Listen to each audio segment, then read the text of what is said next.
Hey everyone, welcome back to our channel. If you're scratching your head over the E0 error on your Haier washing machine from the 2025 models, you're in the right place. This frustrating code often pops up due to simple issues like water supply problems, and I'll guide you through fixing it step by step.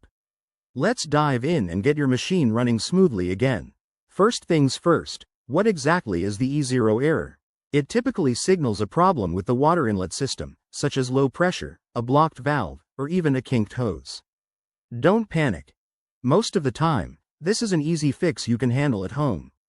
Before we get started, remember safety is key. Always unplug your washing machine to avoid any electrical hazards. Once that's done, let's move to the steps. Step 1. Check your water supply. Make sure the faucet connected to your machine is fully open and that there's no bend or blockage in the inlet hose. If everything looks good, proceed to the next step. Step 2.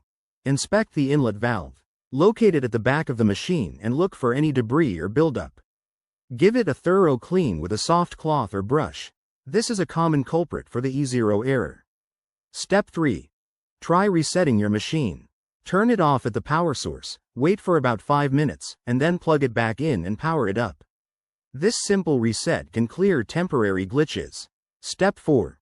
Clean the filters. Most Haier models have a filter at the bottom or near the inlet. Unscrew it, rinse it under running water to remove any lint or residue, and then reattach it securely. After these steps, run a test cycle to see if the E0 error has vanished. If it persists, it might indicate a deeper issue like a faulty pressure switch, and that's when you should call a professional technician. There you have it, a straightforward way to tackle the E0 error. If this video helped you, hit that like button and subscribe for more handy home repair tips. Thanks for watching, and see you next time.